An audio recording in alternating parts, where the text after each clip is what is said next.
They cut my bonus. Not because the company was struggling, not because numbers were down. They cut it for budget reasons. And then 3 days later, they called me at midnight like I was on call. I didn't yell, I didn't threaten, I didn't sabotage anything.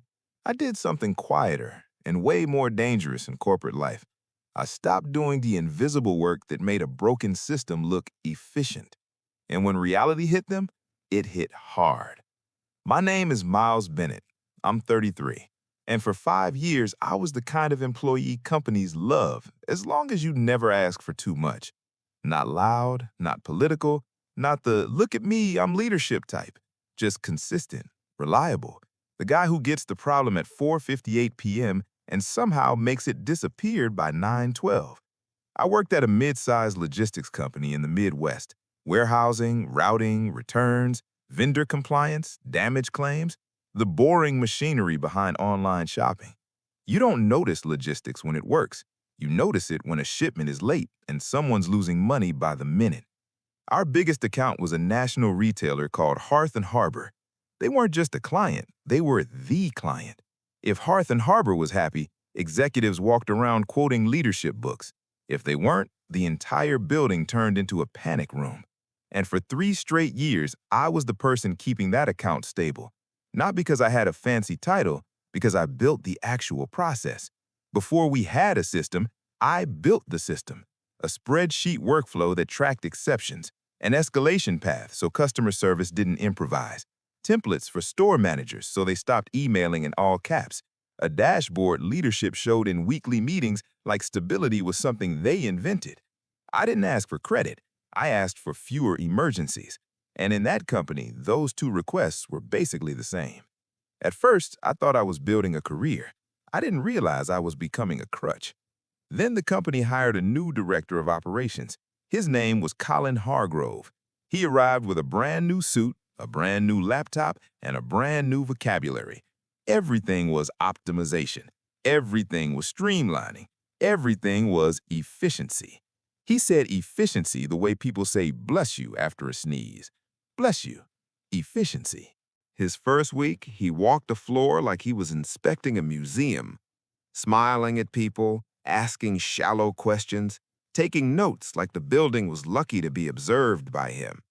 Then he called a department meeting and said, "We're going to reduce friction, eliminate waste, and set new standards for performance."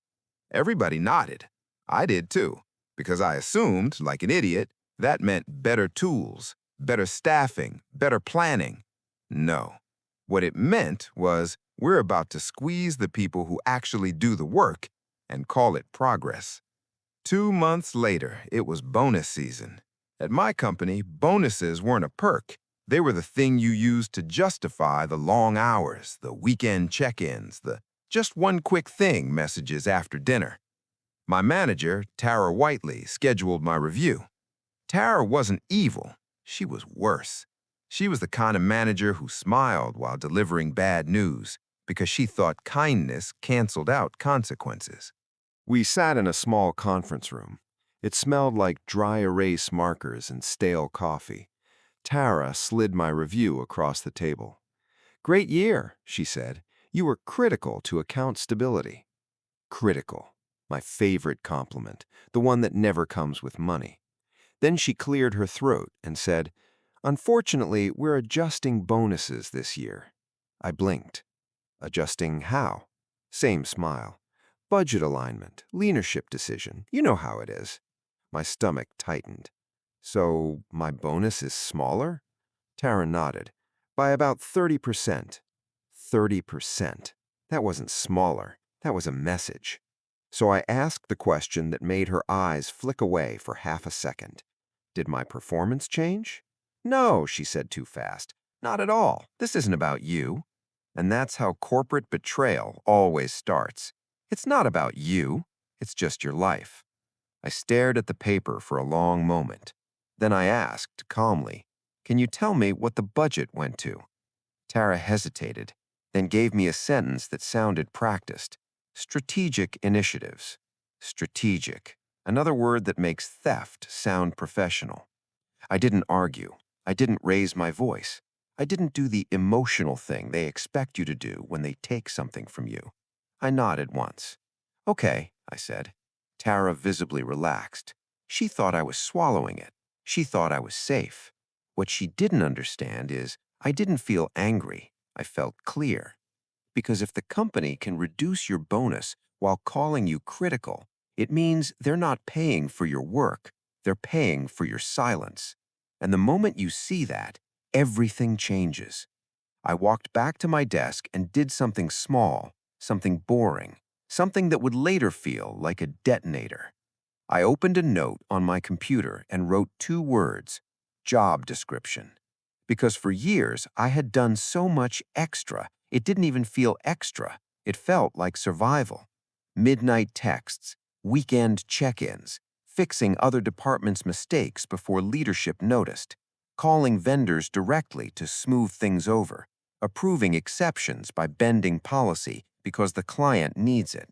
I was doing unpaid work outside my scope to keep the machine from making noise, and the company loved that. They called it initiative. They called it ownership.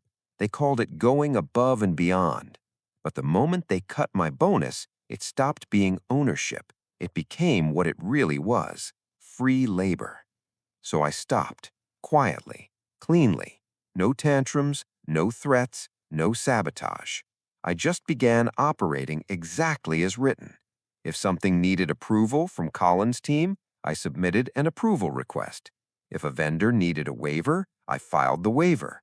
If a store manager asked for a workaround, I replied, "That's outside policy. Please escalate through your account lead." And I started sending recap emails, not because I liked email, because email creates a trail, and trails become truth. For the first time in years, I stopped saving people from their own bad decisions. And within a week, the cracks started showing. It began with little things: a delayed return authorization, a vendor compliance form sitting in someone's inbox for 2 days, a store manager emailing in all caps, "This is unacceptable." Normally, I would have fixed it quietly and moved on. Instead, I forwarded it to the correct person and waited. It felt wrong at first, like I was being selfish, like I was letting people down. But then I realized something. The company wasn't loyal to me. Why was I loyal to their dysfunction? Week 2, Colin held a meeting. He stood at the front with a clicker like he was hosting a TED Talk. "I'm seeing an increase in escalations," he said. "We need to tighten discipline." Discipline. He looked toward my side of the room, not directly at me, but close enough to land. After the meeting, Tara pulled me aside. Gentle voice, the way people get gentle when they're about to ask you to hurt yourself for them. "Miles," she said, "I've noticed you're less available." I kept my expression neutral. "I'm available during business hours," I said. She gave a tiny laugh. "You know what I mean." I nodded. "I'm following policy." That sentence made her uncomfortable, because policy is a mirror, and people who benefit from you breaking rules hate mirrors. She tried the guilt lever. "We just need you to be a team player." And there it was, the line they use when they don't want you to pay you, but they want you to perform like you're paid. I said calmly, "I am a team player. I'm doing my job, exactly as written." Tara didn't like it, but she smiled anyway, because smiling is how companies hide their teeth. Then came the moment they couldn't hide. Wednesday, 11:57 p.m. My phone buzzed on my nightstand. Company number. I didn't answer. It buzzed again, then again. Finally, I answered, because part of me still had the reflex. Tara's voice was tight. "Miles, we have a situation." I sat up. "What's happening?" "Hearth and Harbor is seeing missing tracking updates. Their system is flagging us as non-compliant. They're threatening to pause inbound deliveries." Pause inbound deliveries? That wasn't a complaint. That was a weapon.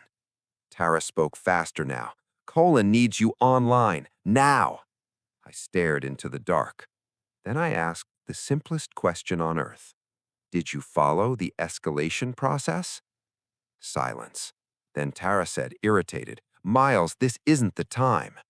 And that's when I understood the whole game. It was never the time to respect boundaries, but it was always the time to use me.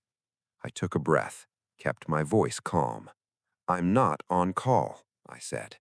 Tara sounded like she couldn't believe what she was hearing. Miles, are you serious? Yes. She switched tactics. If we lose this client, people get laid off. There it was. Make me responsible. Make me carry consequences for decisions I didn't make. I said, then escalate to the on-call resource. Tara snapped. We don't have one. And I almost laughed, because that was the truth. They never built a sustainable process. They built a system that worked only because I kept bleeding into it. They called it efficiency. It was dependency. I said calmly, I can help tomorrow at 8 a.m. I'll join a call. I'll document the root cause. I'll propose a fix. Tara's voice went cold. So you're refusing to help? No, I said. I'm refusing to work unpaid at midnight. Silence. Then she hung up. My hands were shaking. Not from fear, from adrenaline, because I knew what I had just done. I had broken the unspoken contract, the one where they take and you keep giving. I went back to sleep anyway. The next morning, I woke up to chaos. Inbox full, Slack on fire, a severity 1 escalation. Colin had scheduled a war room. I joined at 8 a.m., camera on, face calm. Inside, my stomach was tight. On the call, Tara, Colin, 2 analysts, and a senior manager from Hearth and Harbor. The retailer manager didn't waste time. We have stores missing deliveries, she said. Our system shows your compliance feed is failing. This is not a small issue. Colin jumped in with confidence he didn't earn. We're investigating. We're optimizing our pipeline. The retailer cut him off. I don't need buzzwords, she said. I need to know why my stores are calling me angry. Silence. Then she said something that made the room feel smaller. Where's Miles? Every head turned. Colin blinked like he didn't expect my name to be spoken out loud. I spoke calmly. I'm here, I said. I can walk you through what happened. I pulled up the timeline. No drama, just facts. The compliance feed required an approval and a vendor waiver after a policy change Colin implemented. The waiver request had been submitted and sat unapproved because there was no on-call coverage, because approvals were bottlenecked at director level, because the efficient system had no redundancy. I didn't say it like an accusation. I let the timestamps say it. The retailer manager went quiet, then said, So this was preventable? Yes, I said. Colin tried to jump in. We're addressing it. She cut him off sharp. This is exactly why we had stability before. Then she looked into the camera and said, Miles, are you still our primary point of contact? Colin answered too fast. No, he's transitioning responsibilities. The retailer manager didn't soften at all. Then we're pausing inbound deliveries until you fix your governance. Pause inbound. That meant money. That meant executives upstairs waking up. The call ended, and for a second, nobody spoke. Then Colin turned to me, controlled voice but anger underneath. Miles, he said, you trained everyone on this process. I didn't flinch. I trained them on the documented process. Colin frowned. What do you mean, documented? I said, the process requires approvals and waivers. Those steps were introduced in your policy change. Colin's jaw tightened. You used to fix things faster.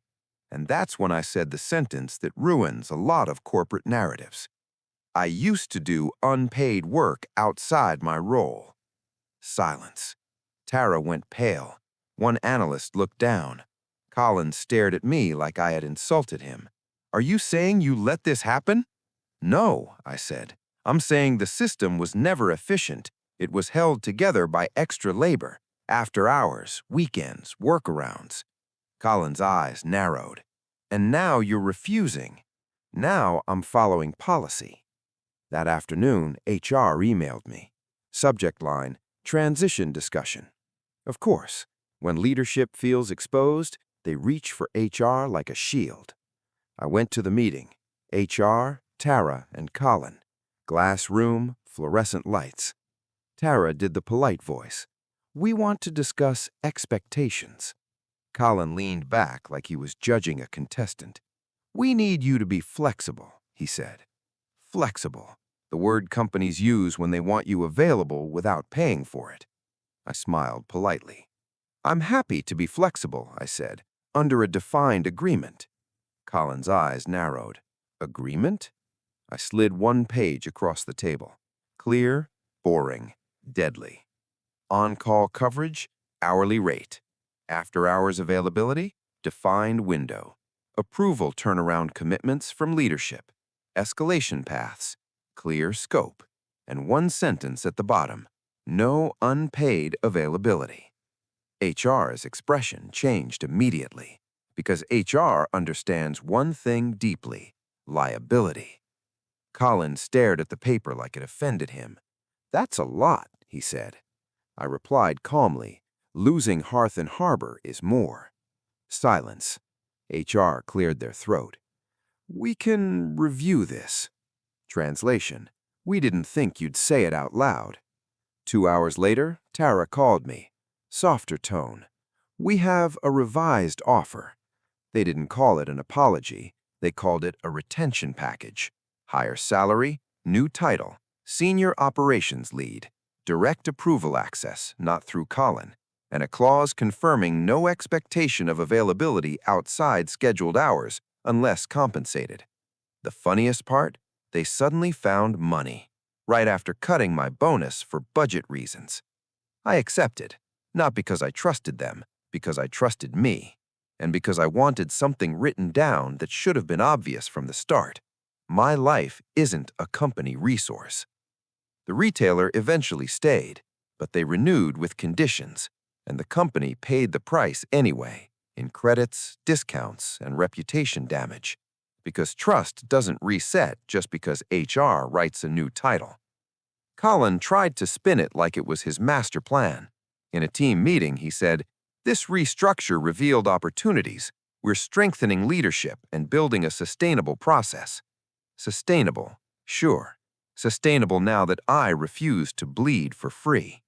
And here's what I learned, the part I wish someone had told me years earlier. If a company only values you when you're leaving, they never valued you. They valued access to your labor. So let me ask you, if they cut your bonus, then demanded midnight heroics like you were on call, would you keep saving them? Or would you finally stop doing the invisible work that makes broken systems look efficient? Drop your verdict in the comments. And if you want more workplace betrayal stories with clean justice and real consequences, like, subscribe, and share. Because here, one story always leads to another.